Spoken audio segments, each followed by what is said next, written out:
The 1970s weren't just disco balls and bell-bottoms, they were also a golden era of Saturday morning cartoons. And nobody dominated that space more than Hanna Barbera. They cranked out show after show, filling the airwaves with everything from mystery-solving teens to bizarre talking animals. But here's the thing, not every cartoon was a hit. Some were too weird, too controversial, or too far ahead of their time. Networks pulled the plug, parents complained, and a few were even buried so deep that they vanished from syndication altogether. Today, we're digging up 10 forgotten Hanna Barbera cartoons from the 1970s that ended up banned or censored. And while every show on this list has its own story, just wait until we hit numbers 3 and 2. Those are so strange, so unsettling, that you'll be left wondering how Hanna Barbera ever thought they could get away with them. Before we dive in, don't forget to subscribe to Ventiverse, like this video, and share it with a fellow cartoon fan. Also, let us know in the comments if you remember watching any of these bizarre blasts from the past. Number 10. Goober and the Ghostchasers, 1973. By the early 1970s, Hanna Barbera had struck gold with Scooby-Doo Where Are You?, a formula so successful that it became their template for nearly every show that followed. But they weren't content with just one mystery-solving dog. Enter Goober and the Ghostchasers in 1973. Which looked like a carbon copy at first glance, until you realized Goober was even stranger. This scruffy little hound wore a knitted green beanie and had a bizarre power. Whenever he got scared, he would literally turn invisible, leaving only his hat floating in the air. On paper, it was meant to be a gag. In practice, it creeped out some viewers. Kids laughed nervously. Parents frowned, and a few broadcasters started asking whether this supernatural twist was really appropriate for children's Saturday mornings. But the problems didn't stop there. Hanna Barbera tried to spice things up by making the ghosts in Goober sometimes real, unlike Scooby-Doo, where the monsters were always just people in costumes. Suddenly, instead of playful mystery stories, children were tuning in to episodes about actual spirits, possessions, and even haunted castles. Conservative parents weren't thrilled. To give it even more appeal, Hanna Barbera threw in celebrity guest appearances from the Partridge Family kids. Instead of making the show cooler, it made it feel like a clumsy mashup of sitcom promotion and spooky slapstick. After just one season of confused tone and nervous complaints, the show quietly vanished from Saturday morning schedules. Some episodes were never rerun again, considered too unsettling for younger audiences. Number 9. The Funky Phantom. When Hanna Barbera saw how successful Scooby-Doo had become, they went digging for another hook that could stand out. Their answer was The Funky Phantom, which premiered in 1971. The show followed 3 teens and their dog who, while exploring an old house, stumbled upon a grandfather clock containing a Revolutionary War-era ghost named Jonathan Wellington Mutsy Muddlemore. Mutsy quickly became their spectral sidekick, popping in and out of scenes to deliver advice, jokes, and spooky hijinks. The only problem, he wasn't particularly funny. Mutsy spoke with a goofy voice nearly identical to Snagglepuss, which gave audiences a sense of déjà vu rather than originality. Instead of being beloved, he felt like a lazy rehash. But the bigger issue came from the concept itself. A literal ghost teaming up with teenagers felt like crossing a line. Religious groups argued that the show normalized the occult for kids. Parents wrote angry letters to networks saying they didn't want their children exposed to paranormal teachings disguised as entertainment. At the time, any whiff of witchcraft, sorcery, or ghosts could get a cartoon pulled from certain local stations, and The Funky Phantom fell right into that trap. Though it aired a modest 17 episodes, the backlash and lack of enthusiasm were enough for networks to let it fade into obscurity. While Scooby and his gang went on to global stardom, Mutsy the Funky Phantom drifted into cartoon limbo, his funky reputation surviving mostly in lifts of Hanna-Barbera's weirdest and least successful experiments. Number 8. Develin, 1974. Unlike most Hanna-Barbera cartoons filled with talking animals and goofy slapstick, Develin was something different. Inspired by Evel Knievel, the daredevil who was jumping buses and breaking bones on live TV, the show told the story of Ernie Develin, a motorcycle stunt rider traveling with his brother and sister in a circus act. This was one of the few Hanna-Barbera shows that leaned closer to drama than comedy. Instead of laugh tracks and silly catchphrases, episodes often carried serious themes. Ernie worrying about responsibility, his siblings trying to keep the family act together, and the constant shadow of danger from the stunts. For a Saturday morning lineup, it felt oddly grounded, even heavy. But the realism was also its undoing. Children were enthralled by Ernie's high-flying stunts, and soon parents began complaining that their kids were trying to imitate him on bicycles and makeshift ramps in their backyards. At a time when Evel Knievel himself was making headlines for both spectacular jumps and devastating crashes, ABC worried the cartoon was encouraging reckless behavior. Censors stepped in, asking Hanna-Barbera to tone down the daredevil acts, but by then the damage was done. Ratings dropped, affiliates became nervous, and Develin was quietly retired after just 16 episodes. Number 7. Inch High, Private Eye, 1973. By the early 70s, Hanna-Barbera was in full experimentation mode. They were throwing wild ideas at Saturday morning television, hoping one of them would stick. Out of this creative chaos came Inch High, Private Eye in 1973. A detective cartoon with a gimmick so odd it almost felt like a parody. The premise was simple. Jack Archer, an overconfident but clumsy detective, takes a mysterious shrinking formula that reduces him to just 1 inch tall. Suddenly, he's able to sneak under doors, crawl into safes, and spy on crooks without being noticed. He zips around in a tiny car, barking orders to his niece Lori, her muscle-bound boyfriend Gator, and their faithful dog Braveheart, all while taking the credit for their hard work. On paper, it sounded clever, a spy parody that gave kids a pint-sized James Bond. But in practice, it raised eyebrows almost immediately. Parents worried that the shrinking formula sent the wrong message. Critics accused the show of unintentionally glamorizing drug use, with some even comparing Inch High's superpower to cartoon steroids. And when you added in the over-the-top villains, often drawn with exaggerated features that today would be considered offensive stereotypes, the backlash started piling up. To make matters worse, the jokes rarely landed. Inch High himself was less brilliant detective and more bumbling fool, leaving his supporting cast to carry the weight of the story. Viewers tuned in expecting clever mysteries, but what they got instead was a one-trick gimmick stretched far too thin. After only 13 episodes, the show quietly disappeared from the airwaves. Reruns were scarce, and some affiliates outright refused to bring it back, citing the controversy. Today, Inch High, Private Eye survives mostly as a curiosity, one of Hanna-Barbera's boldest but strangest misfires. A reminder that even the kings of Saturday morning could take a big idea and shrink it into obscurity. Number 6. Clue Club, 1976. Hanna-Barbera never stopped chasing the magic of Scooby-Doo. Clue Club was one of their many mystery-solving spin-offs, this time featuring 4 teens and 2 talking dogs, Woofer and Whimper.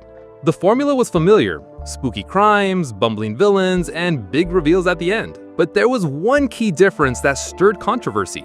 The cases tackled by the Clue Club were occasionally darker than your average Saturday fare. Episodes dealt with burglaries, assault, and even counterfeit money schemes, crimes that felt a little too close to reality for young audiences. Parents pushed back, saying the show was too intense for kids. Even stranger, some networks complained that Clue Club was simply too similar to Scooby-Doo. A handful of stations dropped it after only a few months, claiming audiences didn't need another talking dog detective show. After 16 episodes, it was pulled from rotation. Today, it's remembered as a near-forgotten clone, censored, sidelined, and overshadowed by the very franchise it tried to imitate. Number 5. Valley of the Dinosaurs. On the surface, Valley of the Dinosaurs was Hanna-Barbera's answer to Land of the Lost. A modern-day family goes whitewater rafting, only to be sucked through a whirlpool and stranded in a prehistoric world filled with cavemen and dinosaurs. It was ambitious, dramatic, and loaded with dinosaur action, maybe too much action. Critics quickly pointed out that the show's dino versus human conflicts were unusually violent for Saturday mornings. Characters were often shown narrowly escaping the jaws of giant beasts, wrestling prehistoric animals, or arming themselves with primitive weapons. In some markets, parents demanded stations tone it down, worried it was too frightening and aggressive for children. While Valley of the Dinosaurs ran for 16 episodes, reruns were scarce, and certain episodes disappeared entirely from circulation. Today, it stands as one of Hanna-Barbera's most adventurous missteps, a show that tried to bring realism and drama to kids' cartoons, but ended up being censored for its intensity. Number 4. CB Bears, 1977. By the late 70s, Hanna-Barbera was experimenting with anthology cartoons, shows that packed multiple segments into a single half hour. CB Bears was one of their strangest. On the surface, it was about 3 bears, Hustle, Bump, and Boogie, who drove around in a garbage truck solving mysteries with the help of their CB radio. But the real oddities came in the show's extra segments, which included Blast Off Buzzard, a violent Roadrunner-style short where a vulture tried to kill a poor snake every week. The slapstick wasn't just silly, it was vicious. Some parents complained that the constant violence bordered on sadism. Stations quietly dropped the Buzzard segments, and CB Bears never got a second season. Even without the violence, the show's odd mix of trucking culture, disco bears, and random side cartoons left audiences scratching their heads. By 1977, Hanna-Barbera was trying to tap into CB radio and disco crazes, trends that burned out almost as quickly as this series did. Today, CB Bears feels like a time capsule of the 1970s, colorful, chaotic, and quickly banned from the airwaves. Number 3. Wait Till Your Father Gets Home. When people think of Hanna-Barbera, they think of Scooby-Doo solving goofy mysteries or Yogi Bear stealing picnic baskets. But in 1972, the studio shocked audiences with something nobody expected, an adult primetime sitcom called Wait Till Your Father Gets Home. This wasn't slapstick comedy or lighthearted adventure. It was a cartoon that tackled the same issues All in the Family was stirring up in live-action television, but in animated form. The show followed Harry Boyle, a middle-class father, dealing with his wife Irma and their 3 kids, each representing a different slice of America's culture war. His son Chet was conservative to the point of paranoia, constantly worried about communists and hippies. His daughter Alice was a free-spirited feminist, and his youngest, Jamie, was a carefree boy caught in the middle. The topics weren't subtle. Episodes openly addressed feminism, politics, racism, the Vietnam War, draft dodging, environmentalism, and even sexuality. For Hanna-Barbera, the same studio famous for the innocence of the Jetsons and the Flintstones, this was shocking. Some episodes even pushed into dark comedy about suburban paranoia and moral hypocrisy, material that left parents stunned when they tuned in expecting a family-friendly cartoon. Conservative groups demanded the show be pulled, accusing Hanna-Barbera of corrupting Saturday night television with politics. Some affiliates refused to rerun the more controversial episodes, effectively banning them from syndication. At the same time, critics praised it as bold and ahead of its time, calling it the animated cousin of All in the Family. In the end, Wait Till Your Father Gets Home lasted 3 seasons and nearly 50 episodes, but its reputation has always been split. Too weird for kids, too animated for adults, and too political for comfort. Today, it's remembered as one of Hanna-Barbera's strangest experiments, a cartoon that dared to dive into America's culture wars and left viewers wondering, what on earth was this doing on television? Number 2. The Roman Holidays, 1972. If Wait Till Your Father Gets Home was controversial, The Roman Holidays was just plain surreal. Premiering in 1972, it was Hanna-Barbera's attempt to clone the Flintstones and the Jetsons a third time, only this time, instead of cavemen or spacemen, we got ancient Rome. The show followed the Holiday family living in 63 AD, complete with toga-wearing neighbors, chariot traffic jams, and a father working at a construction company building the Colosseum. On the surface, it was harmless, but as soon as it aired, critics slammed it. Audiences groaned at recycled gags, bad Roman puns, and situations so close to the Flintstones that many called it a lazy cash grab. And then there were the weirder elements. Episodes made casual jokes about slavery, gladiators being fed to lions, and caricatured Roman stereotypes that didn't sit well even in the 70s. In some international markets, networks chose not to air it at all. Others dropped it quickly, labeling it a failed clone that embarrassed Hanna-Barbera's otherwise successful lineup. Only 13 episodes were produced, and reruns were almost non-existent. Unlike the Flintstones, which lived on for decades, the Roman Holidays was so poorly received that Hanna-Barbera themselves seemed eager to bury it. Today, it survives only in obscure DVD collections and grainy YouTube uploads, leaving many viewers to discover it decades later and ask, was this real, or was this some bizarre fever dream? Number 1. Develin's Strange Legacy, 1974. To close out our list, we return to one of Hanna-Barbera's most unusual attempts at blending reality and drama, Develin. Yes, we've already seen how controversial it was, but its legacy deserves the top spot because it represents the moment Hanna-Barbera almost abandoned comedy entirely. Develin wasn't just inspired by Evel Knievel, it practically mirrored his real-life stunts, injuries, and public persona. In fact, Evel himself reportedly threatened legal action, saying Hanna-Barbera stole his likeness without permission. Between lawsuits, worried parents, and fears of children imitating stunts, the series became a lightning rod of controversy. It's rare for a Hanna-Barbera show to be remembered more for lawsuits and bans than for laughs, but Develin sits right there at the top. Unlike the silly antics of Scooby-Doo or Yogi Bear, Develin pushed too close to reality, and reality pushed back hard. Today, it's almost impossible to find in reruns, and for many fans, it's the crown jewel of forgotten 1970s Hanna-Barbera oddities, a show that dared to go too far and ended up banned, buried, and remembered only as a cautionary tale. Now we want to hear from you. Which one of these shocked you the most?